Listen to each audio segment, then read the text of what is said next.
दर्पण के सामने देर तक बैठने के बाद भी उसका मन नहीं भरा। मेकअप की हल्की सी परत एक जादू सा कर गई थी और वह अपने ही प्रतिबिंब पर मुग्ध हो जा रही थी। कौन कहेगा कि वह 50 को छू रही है? उसका कुछ भी तो नहीं बदला है। उम्र के साथ चेहरा थोड़ा सा भर गया है। बालों में इक्का दुक्का रुपहले तार झिलमिला रहे हैं। बस, पर इन बातों ने उनके सौंदर्य को गरिमा की प्रदान की है। अब तो सारा दिन ही जैसे भागम भाग में बीतता है। बिंदी लगाने भर को भी वह आईने में झांक पाती है। नहीं तो एक समय वह भी था जब वह घंटों आईने के सामने बैठकर निहारा करती थी। उन दिन कॉलेज भर के में उसके रूप के चर्चे थे। इसी रूप जाल ने तो गिरीश को बांधा था। इसी के बल पर तो वह बिना किसी दान दहेज के इतने बड़े घर में आ गई थी। बड़ा घर याद आते ही उसका मन ऐसा कसैला हो उठा जैसे दांतों के बीच कोई कड़वी चीज आ गई हो। बीते दिनों की स्मृतियों ने कोई मधुर रागनी नहीं छेड़ी, बल्कि मन में एक टीस सी उठी। वह एक झटके के साथ उठी और कपड़ों की अलमारी के सामने जाकर खड़ी हो गई। बेकार की बातों से वह इस समय अपना अच्छा भला मूड बिगाड़ना नहीं चाहती थी। साड़ी का चुनाव वाकई एक समस्या थी। अपनी रोज़मर्रा की साड़ियों की ओर तो उसने झांका भी नहीं। साल दर साल उन्हें ही पहनते वह ऊब चुकी थी। कुछ साड़ियाँ तो समारोह के लिए खरीदी गई थी, पर हर एक कपड़ा हर मौके पर खिलता थोड़ी है। साड़ी ऐसी हो जो अवसर विशेष के अनुकूल हो और उसकी सौभ्य सोबर इमेज भी बनाए रखे। कपड़ों को उलट पुलट करते हुए उत्तरा को निशी बेतहर याद हो गई। वह होती तो क्या उसे इतना सोचना पड़ता? वह तो पता नहीं कब से मुनासिब सी साड़ी, मैचिंग चूड़ियाँ, पर्स, चप्पलें सब कुछ निकाल कर रख चुकी होती। उसके रहते मजाल थी मम्मी उल्टा सीधा पहनकर या बेतरतीबी से बाल लपेटकर बाहर चली जाए। कपड़े ही नहीं, उसका तो घर की हर समस्या पर अधिकार था। कोई भी काम उस पर छोड़कर निश्चित हुआ जा सकता था। उसके रहते घर कैसा भरा भरा सा लगता था, इस तरह द्वीपों में बटा हुआ नहीं था। उत्तरा को पीएचडी मिली थी तब निशी मुश्किल से 16 की रही होगी।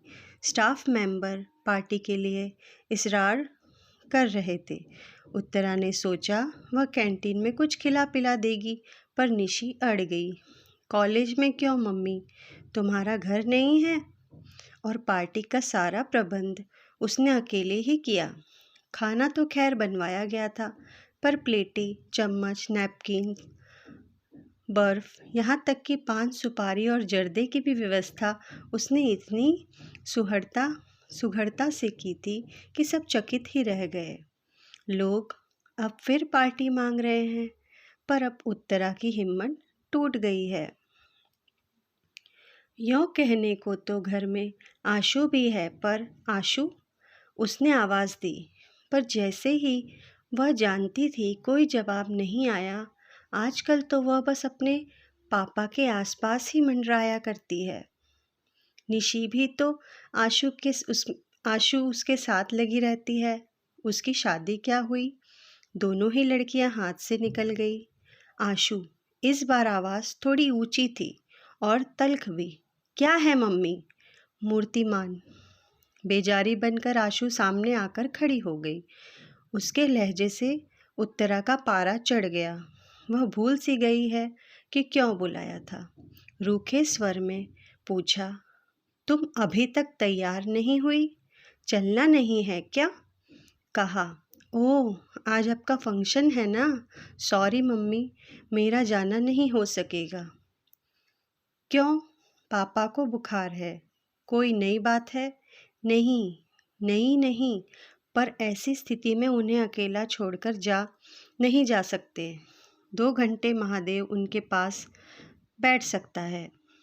सो तो है, पर मम्मी वहाँ सारी साहित्यिक बातें होंगी, मेरे समझ में तो कुछ भी नहीं आएगा, वैसे ही बोर हो जाऊंगी। ठीक है, उत्तरा ने विषय समाप्त करते हुए कहा। आशु जैसे प्रतीक्षा ही कर रही थी, तुरंत पलटकर चल दी। उत्तरा देर तक उसे देखती रही। इन दिनों वह एकदम अपनी माँ की प्रतिकृति सी बनती जा रही है, पर मन से कितनी दूर फिक गई है। इसके विपरीत निशी एकदम अपने पापा पर गई है। बचपन से ही वह मम्मी की बेटी रही है। पिछले दिनों से ही तो वह बेटी से कहीं ज़्यादा सखी बन गई थी। कोई भी बात उसके निसंकोच कहकर वह हल्का हो लेती थी। निशी बड़ी बहन की तरह से सांत्वना देती, धीरज बांधती, कभी कभी तो उसका पक्ष लेकर पापा से भी भिड़ जाती थी। शादी होते ही लड़कियां कितना बदल जाती हैं। सारी माया ममता पता नहीं कहाँ खो जाती है। अब तो बस निखिल और मंटू, निशी की दुनिया इन दोनों में सिमट कर रह गई है। मम्मी दोबारा अपनी बेजारी जताते हुए आशु सामने खड़ी हो गई थी। वो लोग आ गए हैं। अरे 4 बज गए क्या? उसने चौंक कर घड़ी देखी। आशु उन्हें बिठाओ, पानी पीनी पिलाओ, मैं बस आ ही रही हूँ। अपने को आखिरी बार आईने में देखने के लिए वह मुड़ी तो उसने आशु को खिंचा खिंचा सा चेहरा ही परिलक्षित हुआ। उत्तरा जल भुनकर रह गई। मेरे मेहमानों को 1 गिलास पानी पिलाने में इसकी जान जाती है। पापा के लिए यह हर आधा घंटा बाद चाय बनाते समय इसके हाथ नहीं थकते। वह बुदबुदाई, पर सारा गुस्सा भीतर ही भीतर पी गई। इस समय वह अपना मन एकदम प्रसन्न रखना चाहती थी। हेलो एवरीबॉडी, उसने बड़े खुशनुमा अंदाज में कहते हुए हॉल में प्रवेश किया। पर वहाँ सतीश मेहता अकेला बैठा अखबार पढ़ रहा था। सामने ट्रे में पानी से भरा हुआ अनछुआ ग्लास रखा। चलो बाय ऑल मीन्स मैडम कहते हुए वह खड़ा हो गया, पर एकदम ठिठक गया। अंकल नहीं चलेंगे? दरवाजे तक पहुंच गई उत्तरा, पर देखा कि सतीश अभी भी वहीं खड़ा है। नहीं अंकल नहीं चलेंगे, उनकी तबीयत ठीक नहीं है, स्वर को यथासाध्य तल्ख बताते हुए उसने कहा। और आशु जी? सतीश के अस्फुट किंतु परंतु उत्सुक स्वर में पूछा। नहीं, वह कैसे आ सकती है? उसके पास भी तो कोई चाहिए। वैसे तो मेरा जाना भी मुश्किल ही था, पर अब तुम लोगों ने इतना बड़ा आयोजन कर रखा है। और यह कहते हुए वह खटाखट सीढ़ियाँ उतरकर गाड़ी के पास आ जाकर खड़ी हो गई। मेहता को मजबूरन साथ आना ही पड़ा, पर उसके लिए दरवाज़ा खोलते हुए, अपनी सीट पर बैठते हुए और गाड़ी स्टार्ट करते हुए उसकी आंखें बराबर बंद दरवाजे और खिड़कियों के पर्दों पर लग रही थी, पर उन्हें निराशा ही हाथ लगी। बेचारा सतीश। उत्तरा को उस पर दया हो आ गई। बेचारा जान छिड़कता है आशु पर वह लड़की है। 1 मिनट पापा को आंखों की ओट नहीं करना चाहती है। साथ नहीं आई न सही, पर गुड लक कहने दरवाजे तक तो आ ही सकती थी। गुस्सा तो उसके पापा पर आता है। ऐसे नाजुक मिजाज हैं कि हर पल किसी के आंचल थामे रहना चाहते हैं। 5 बहनों में अकेले भाई हैं, खूब लाड़ प्यार पाया है। अम्मा जी ने तो एकदम आँख की पुतली की तरह सहेजा है उन्हें, तभी तो यथार्थ की धरती पर रखते ही उनका दम फूल जाता है। जिस बीमारी का आशु इतना हवा बना रही है, उसकी नब्ज निशी ने खूब पकड़ ली थी। कुछ नहीं मम्मी, यह सब जॉब सिकनेस है। जिम्मेदारियों से भागने के बहाने इन्हें सारे झंझटों से मुक्ति दे दीजिए, फिर देखिए इन्हें कुछ नहीं होगा। बात एकदम सही थी। चाहे बिजली का बिल भरना हो या हाउस टैक्स, बच्चों का एडमिशन करवाना हो या खेत से गेहूं लदवाना हो, गिरीश को कल्पना से ही बुखार होने लगता है। बुखार ना आता तो पीठ अकड़ जाती थी, सिर दर्द से फटने लगता था। बच्चों की हारी बीमारी में भी कभी उनका सहारा न मिला। की सगाई के समय तो वे अस्पताल में ही भर्ती थे। बच्चों की दादी जब तक रही, बेटे की बीमारी में घर सिर पर उठा लेती थी। उनकी इस हाय तौबा में मूल प्रश्न जाने कहाँ बिला जाता था। बहू को बार बार कोसती, अकेला आदमी बेचारा कहाँ तक बोझ ढोता फिरेगा। एक लड़का ही अगर हो जाता। यह बात वे कुछ इस अंदाज में कहती मानो बेटा होता तो सीधा झूले से उतरकर बाप का हाथ बटाने पहुंच जाता।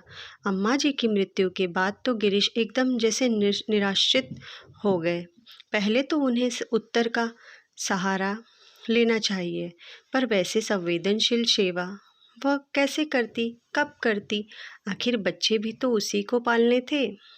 नौकरी भी अब उसके लिए शौकिया नहीं रही थी, वह जीवन की अनिवार्य आवश्यकता बन गई थी। बड़ा घर मात्र एक छलावा था। सारे सब्ज बाग दूर के ढोल निकले। वकालत की एक तख्ती ज़रूर टंग रही थी दरवाजे पर, ताकि कोई यह न कहे कि निठल्ले हैं, बीवी की कमाई खाते हैं। शेष तो बस उत्तरा ही जानती है या उसका ईश्वर। पत्नी से निराश होकर अब उन्होंने आशु का दामन थाम लिया है। उन्हें इस बात का एहसास नहीं है कि इस तरह वे लड़की को तबाह कर रहे हैं।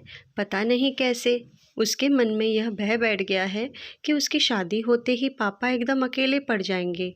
अकेलापन क्या इतना भयानक होता है? आखिर उत्तरा भी तो जी ही रही है। वह तो बरसों की भीड़ के बीच अकेलापन झेल रही है। उसने तो कभी शिकायत नहीं की। मैडम, वह जैसे हड़बड़ाकर तंद्रा से जागी। गाड़ी मछली की तरह फिसलती हुई कब कॉलेज पहुंच गई उसे पता ही नहीं चला। पोर्चे में उसके कुछ कनिष्ठ सहयोगी और विभाग के छात्र छात्राएं स्वागत के लिए खड़े थे। गाड़ी से उतरते समय उसकी मनस्थिति बड़ी अजीब सी थी। अपने ही कॉलेज में इस तरह मेहमान बनकर आना उसे अटपटा सा लग रहा था। वह तो बार बार मना करती रही, पर बच्चे नहीं माने। उसका गौरव सम्मान जैसे सबका हो गया था, इसे वे कैसे व्यर्थ होने देते? यह सब कुछ इतना अब अनअपेक्षित था कि उत्तरा स्वयं हैरान रह गई थी। वर्षों के अध्ययन और परिश्रम के बाद उसने एक भारी भरकम पुस्तक लिख डाली, भारतीय नारी की सामाजिक चेतना, उदय और विकास। बड़ी मुश्किल से तो वह प्रकाशक जुटा पाई थी। उसने उस समय बस यही आशा की थी कि शिक्षा मंत्रालय द्वारा खरीद ली गई तो पुस्तक कॉलेज के पुस्तकालयों में पहुंच जाएगी। 4 लोग इसे पढ़ेंगे तो उसका श्रम सार्थक हो जाएगा। पर आश्चर्य, पुस्तक तो अकादमी पुरस्कार जीत लाई। उसे तो सुनकर कानों पर विश्वास ही नहीं आया था। उसके छात्र जगत में तो आनंद की लहर दौड़ गई थी। पुरस्कार समारोह तो राजधानी में अगले महीने होना था, पर उन लोगों ने कॉलेज में उससे पहले ही एक सम्मान समारोह आयोजित कर डाला। उसे हमेशा अपने विद्यार्थियों से इतना आदर और स्नेह मिलता रहा कि छात्र अनुशासनहीनता की पुकार मचाने वाले उसके सहयोगी अक्सर उसे ईर्ष्या करने लगे। फैकल्टी का वह छोटा सा हॉल बड़े कलात्मक ढंग से सजाया गया था। हॉल में प्रवेश करते ही स्वयं प्राचार्य ने उठकर उनका स्वागत किया तो वह संकोच से गड़ ही गई। उसे पहले तो फूल मालाओं से लाद दिया गया, फिर भाषणों का दौर प्रारंभ हुआ। छात्रों ने तो उसकी इस उपलब्धि पर गत्ते थे ही, पर कुछ सहकर्मियों ने जब उसकी प्रशंसा के पुल बांध दिए तो सुखद आश्चर्य हुआ। प्राचार्य महोदय ने भी 2 शब्द बोले। उत्तरा के कारण उनका यह कासबाई कॉलेज देश के नक्शे पर आ गया था। प्रमुख अतिथि थे जिलाधीश महोदय। उसे सम्मान का प्रतीक वीणापाणी की मूर्ति भेंट करते हुए कहा, उन्हें भी औपचारिकतावश स्तुति में 2 शब्द कहने पड़ ही गए। वह सुनती रही और सोचती रही, काश आशु यहाँ होती, उसके पापा होते तो वे लोग ज़रा देख तो लेते कि घर के बाहर उसे कितनी इज्जत मिलती है, प्यार मिलता है। पर वे यहाँ आते ही क्यों? पत्नी का गौरव गाथा निष्ठुर भाव से सुनने की सामर्थ्य उनमें कहाँ है? तभी न बुखार हो गया है। उस दिन जब कुछ लोग सुसंवाद लेकर घर पहुँचे, तब भी वे सहज भाव से ही उसे झेल नहीं पाए थे। कैसी रोनी सी आवाज़ में बोले थे, भाई हमने तो उन्हें पूरी स्वतंत्रता दे रखी है, जितना समय मिलता है अपने विषय को दो, घर बार की चिंता छोड़ दो, हम उसे संभाल लेंगे। अपना कोई बड़े विद्वान नहीं हैं, बस इतना योगदान दे सकते हैं।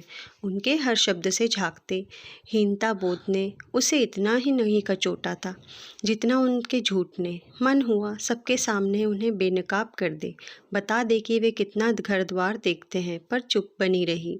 कभी कभी सुखी गृहस्थी का नाटक भी कितना ज़रूरी हो जाता है। इस समय भी वह प्रसंग याद आते हैं, उसका मन फुफाव कर रो उठा। सम्मान की सारी खुशी, सारा उत्साह ठंडा पड़ गया। रात भर जागकर एक आलेख तैयार किया था, पर बोलने के लिए खड़ी हुई तो एक शब्द याद नहीं आया। पहली बार कागज़ की ज़रूरत महसूस हुई। सुनने वालों ने समझा भाव विहल हो जाने के कारण उसकी वाणी अवरुद्ध हो गई है, नहीं तो वह साक्षात सरस्वती है। लौटते समय आधा दर्जन लोग साथ थे। फूल मालाएं और भेंट सामग्री उनके हाथ में थी। दरवाज़ा वैसा ही बंद था। चलते समय न तो किसी ने विदा किया था और न वहाँ अब कोई स्वागत में खड़ा था। अब चलेंगे मैडम, किसी ने कहा तो लगा मन में हथौड़े की चोट पड़ी है। इतने बड़े हंगामे के बाद ये लोग उसे एकदम अकेला करके चले जाएंगे, कल्पना से ही वह सिहर उठी। ऐसे कैसे चले जाओगे? उसने कहा, एक एक कप कॉफ़ी तो पीते जाओ। और फिर उसने दरवाजे की घंटी ज़ोर से दबा दी, इतने ज़ोर से कि उसकी आवाज़ से सन्नाटे की धज्जियाँ उड़ गई।